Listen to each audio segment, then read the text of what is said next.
En ouverture du festival, donc, un spectacle qu'on essaie d'avoir depuis 4 ans, mais qui n'était jamais disponible, tellement il a joué partout, partout. Il lancera à sa 375e représentation lors de la dernière à Québec. Il s'agit de Cendrillon, conte bien connu, revisité et actualisé par le TNB, Théâtre national de la communauté française de Belgique à Bruxelles. À la barre, Joël Pomera, qui est un des plus grands auteurs et metteurs en scène contemporains. On a déjà accueilli au Carrefour Les Marchands en 2009 et La grande et fabuleuse histoire du commerce en 2013, qui s'intéressait au monde du travail. Pomera écrit aussi pour le jeune public. Il a fait un Pinocchio, un Petit chaperon rouge, mais ces spectacles jeune public sont vraiment pour tous les publics. Les adultes y prennent autant, sinon plus de plaisir, que les enfants, les garçons autant que les filles, les hommes autant que les femmes. En fait, à chaque âge, on y trouve son compte, on en fait une lecture différente, mais l'émerveillement est aussi fort. Alors, Cendrillon est une très jeune fille, une adolescente qui s'appelle Sandra, dont la mère vient de mourir et qui s'en va vivre avec son père chez sa nouvelle blonde. Tout y est, la méchante belle-mère, les 2 insupportables sœurs, la fée, le bal, le prince, le soulier, mais dans un contexte contemporain de famille recomposée et pas nécessairement tout à fait comme dans le conte qu'on connaît. On va regarder une bande-annonce du Théâtre national de Bruxelles. L'histoire que je vais raconter, les mots ont failli avoir des conséquences catastrophiques sur la vie d'une très jeune fille. Les mots sont très utiles, mais ils peuvent être aussi très dangereux, surtout si on les comprend de travers.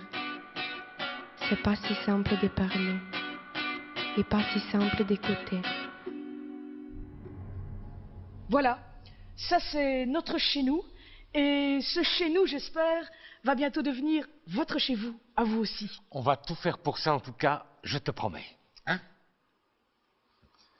T'es d'accord, Sandra? T'as une grosse montre, toi, dis donc. Oui, c'est pour surveiller le temps qui passe et surtout pas oublier de penser à ma mère pendant trop longtemps de suite. Elle fait sonnerie en plus. Ah bon? C'est quoi cette histoire? Ma mère m'a demandé de jamais arrêter de penser à elle. Sinon, si j'arrêtais de penser à elle plus de 5 minutes, ça la ferait mourir pour de vrai. On s'était demandé avant que tu arrives si, en attendant la fin des travaux, tu voudrais pas aller dormir ce soir avec tes sœurs dans une de leurs chambres. Non mais ça va pas. Mais en y réfléchissant mieux, après on s'est dit que tu préférais sans doute avoir ton indépendance. Et ça dès le premier soir. Bah oui, c'est mieux. Lundi matin, l'empereur, sa femme et le petit prince sont venus chez moi pour me serrer la panse. Mais comme j'étais partie, le petit prince a dit: puisque c'est ainsi, nous reviendrons mardi. Ces courriers annonçaient que la famille avait été tirée au sort parmi de centaines de milliers d'autres. Elle était invitée à participer à une soirée chez les rois, en l'honneur du prince. Alors, t'es qui? Je suis qui? T'es qui? Dépêche-toi. Elle l'a fait. La fait de qui? Bah quoi, la fait de qui? La fait de toi? T'as fait quoi? M'a fait quoi? J'ai une fée, moi. Eh ben oui, ça arrive. Et c'est comme ça, une fée. Eh oh, dis donc, tu me connais pas encore. répète après moi. C'est la réalité, ce qui nous arrive, c'est pas un rêve. Hey!